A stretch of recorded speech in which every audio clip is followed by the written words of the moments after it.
This is not breaking news. This is not a scandal. This is not about one person. This is about something quieter than all of that, and much more dangerous. What you are watching right now is not a crisis. It's the failure before the crisis. The moment when decisions stop being corrected, when warning systems are still powered on but no longer listened to. Nothing has exploded yet. No official announcement has been made. And that is precisely why this matters. Because systems don't collapse when everyone is shouting. They collapse when confidence replaces caution, when momentum replaces judgment, when the story becomes simpler than reality. If you've ever wondered how countries walk into disasters they later swear were unavoidable, stay with me. Not because the danger is obvious, but because it isn't. And once you see where control has quietly moved, you won't be able to unsee what comes next. What actually controls a system like this is not ideology. It's not elections. It's not even power in the way we usually imagine it. It's momentum. Momentum is what happens when a decision is treated as inevitable before it's made, when planning quietly replaces debate, when the question is no longer whether something should happen, but how fast it can. At that point, personalities stop mattering. The system begins to steer itself. Analysis becomes decoration. Caution becomes delay. And delay becomes betrayal. Inside systems like this, information doesn't disappear. It still exists. Reports are written, warnings are logged, risks are outlined. They're just no longer allowed to interfere. What rises instead is a simpler story, cleaner, more confident, easier to repeat. And once a system starts rewarding certainty over accuracy, it becomes extremely good at moving in the wrong direction, very quickly. That's the frame you need to hold on to, because the most dangerous shifts don't announce themselves. They normalize. There was a time when this system moved slowly, deliberately, almost painfully so. Before, major decisions were surrounded by friction, questions, contradictions, people whose job it was to say, this doesn't add up. That friction was not a flaw. It was the safety mechanism. Now compare that to what exists today. The shift didn't happen all at once. There was no announcement, no vote, no moment where anyone said, from now on, we stop checking ourselves. Instead, the checks became inconvenient, then optional, then quietly absent. Analysis used to shape policy. Now policy shapes what analysis is allowed to surface. Before, uncertainty slowed action. Now uncertainty is treated as weakness. And the most dangerous part? Nothing feels broken. The system still functions. Meetings still happen. Plans still advance. It just no longer corrects its own trajectory. Slow change is the hardest kind to notice, and the easiest kind to survive right up until the moment you can't. Because once this shift locks in, reversal stops being a choice. Then comes the moment that feels like the story. A sudden jolt, a burst of urgency, a warning that finally makes people look up. In this case, it arrives as a shock to assumptions that have been treated as settled for years. That escalation can be controlled, that retaliation can be calibrated, that consequences arrive slowly enough to manage. But what emerges instead is something far more unsettling, a demonstration, not of intent, but of capability. Precision where randomness was expected. Restraint where panic was predicted. Targets touched lightly, but unmistakably. To an outside observer, it looks limited, almost symbolic.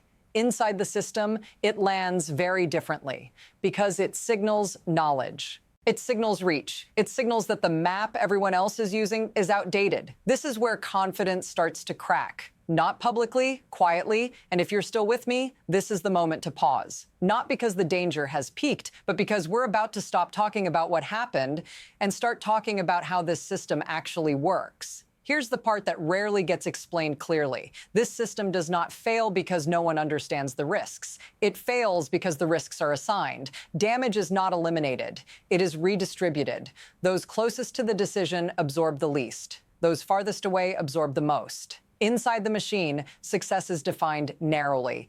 Did the plan move forward? Did resistance get bypassed? Did momentum continue?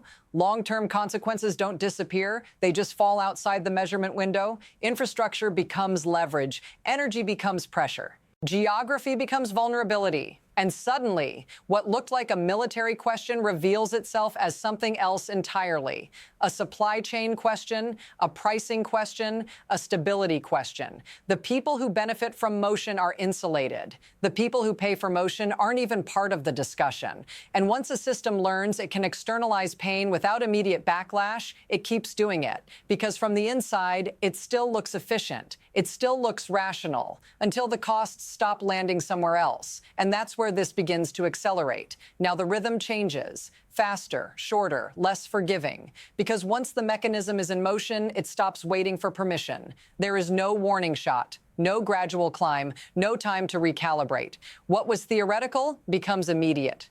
What was distant becomes personal.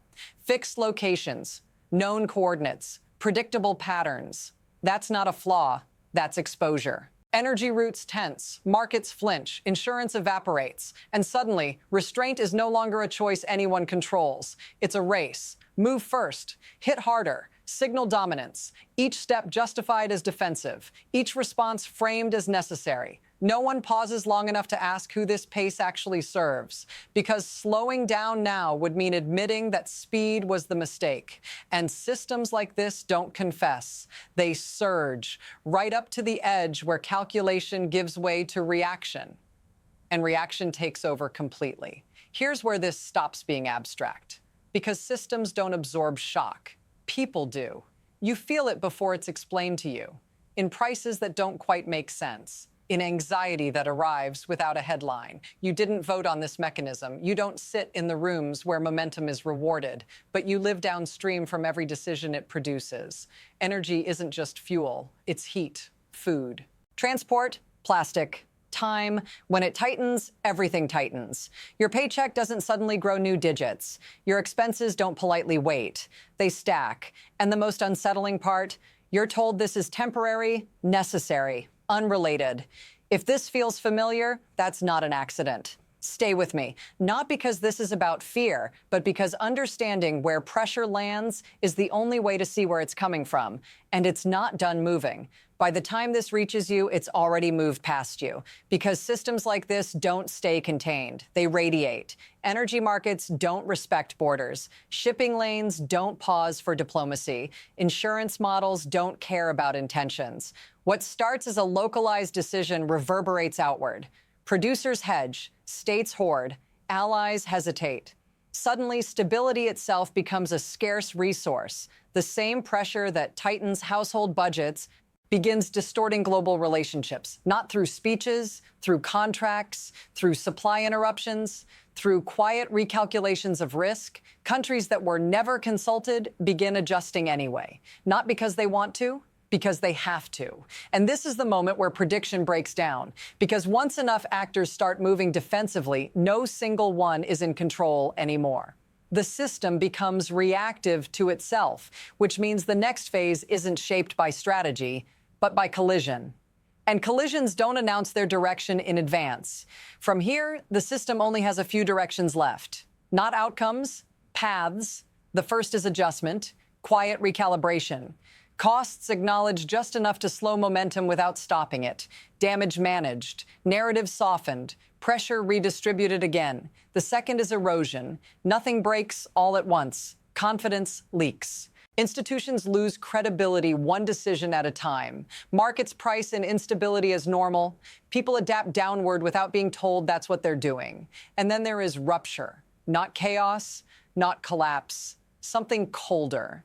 A point where systems built for efficiency can no longer absorb shock at speed, where reactions outrun planning, where escalation becomes automatic, where restraint exists only in hindsight. None of these paths require malice. They don't depend on villains. They emerge from structure. And the most dangerous part is this. All three can look rational at the moment they're chosen, which is why the final judgment hasn't arrived yet. It's still forming. If you're waiting for a moment where this resolves cleanly, you'll be waiting a long time. Because systems like this don't end with declarations. They drift, they calcify, they accelerate quietly until the cost becomes unavoidable. What makes this moment dangerous isn't ignorance, it's familiarity. We've seen versions of this before. the confidence, the compression of debate, the belief that momentum itself is proof. And every time, the warning signs were visible, but never urgent enough until they were irreversible. This isn't about predicting the future. It's about recognizing when a system has stopped correcting itself. If you want to understand what comes next, you can't just watch the headlines. You have to watch the mechanisms underneath them. Because once pressure reaches a certain point, events stop being choices. They become consequences. If you're still here, stay curious, stay precise, and don't look away when certainty starts moving faster than reality. This story isn't over, and the next chapter won't announce itself politely.